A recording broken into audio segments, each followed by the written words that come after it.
कृष्ण हर हर महादेव। भाद्रपद मास, जिसको कि भादो भी कहते हैं, की अमावस्या को कुशोत्पाटिनी, कुशग्रहणी, दर्भ ग्रहणी या पिठौरी अमावस्या कहते हैं। इस दिन कुशा का संग्रहण किया जाता है। नदी के किनारे, तालाबों के किनारे स्वच्छ साफ सुथरे स्थानों पर से कुशा का ग्रहण किया जाता है। इस दिन उखाड़ी गई कुशा वर्ष भर काम में आती है। वैसे अगर आप कुशा उखाड़ेंगे और उसका इस्तेमाल करना चाहेंगे तो 24 घंटे के लिए ही मान्य होती है, लेकिन इस पिठौरी अमावस्या पर उखाड़ी गई कुशा वर्ष भर के लिए कार्य करती है और शुद्ध मानी जाती है।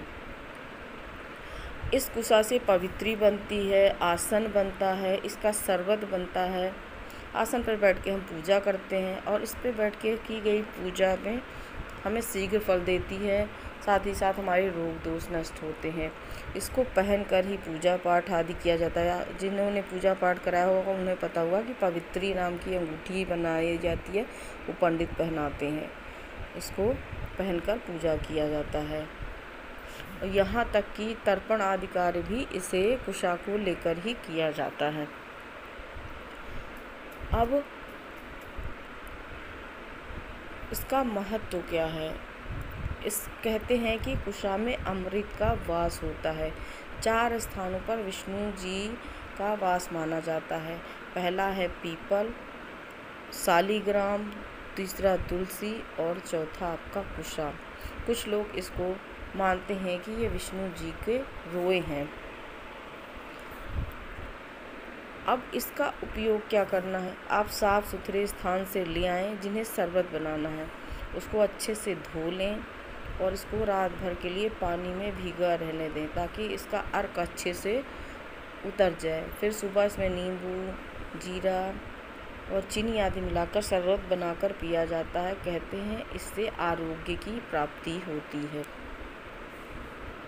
अमावस्या की तिथि तो वैसे तो शिव जी की तिथि है। इस दिन शिव जी का पूजन किया जाता है। साथ ही साथ पितरों के लिए भी पूजा पाठ, तर्पण आदि कार्य किए जाते हैं और उसमें भी कुशा का प्रयोग होता है। जब आप तर्पण करेंगे तो भी उसमें भी कुशा का प्रयोग होता है। और जिनको कहते हैं ना, बहुत कठिन से रोग हो गए हैं या जटिल से रोग हो गए हैं, दूर नहीं हो रहे हैं, उनको क्या करना चाहिए? उनको इस अमावस्या के दिन, कुशग्राहिणी अमावस्या के दिन, या तो आप उखाड़ के लाएं, नहीं तो अगर मार्केट से मिल रही है तो मार्केट से, नहीं तो उखाड़ के लाएं तो ज़्यादा ही शुभ होगा। उखाड़ के ले आएँ वो कुशा और उसकी पत्तियों को जल में डाल के तांबे के लोटे में, उसके साथ ही काले तिल डालकर, समी पत्र डालकर और बेल पत्र डालकर शिव जी का कुशोदक अभिषेक कराएं, यानी कुश के जल से अभिषेक कराएं।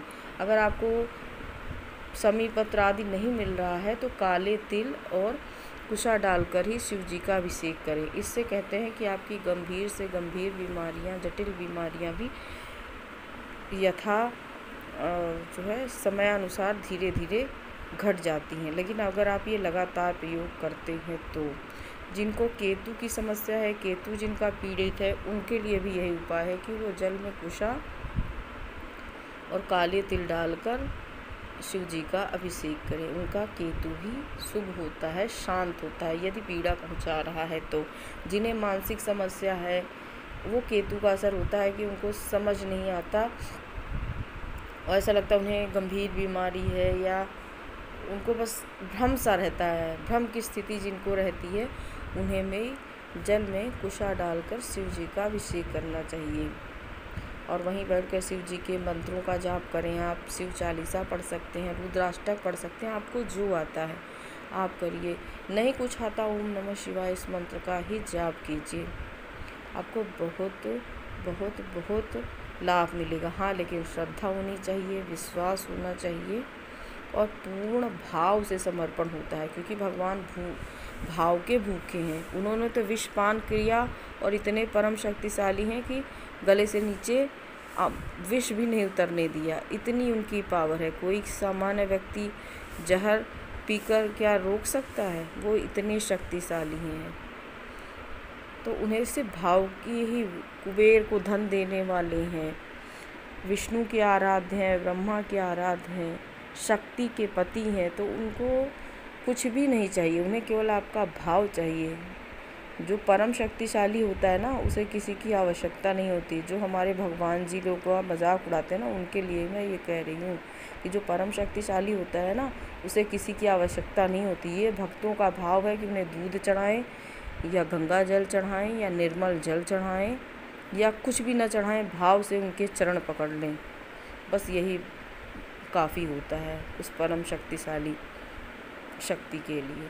तो आप शिव जी का सच्ची श्रद्धा और भाव से पूजन करें, उनकी शरण में जाएं, महादेव सारे कष्ट हर लेंगे। इसी भावना के साथ मैं आपसे विदा लेती हूँ। राधे राधे, जय श्री कृष्ण, हर हर महादेव।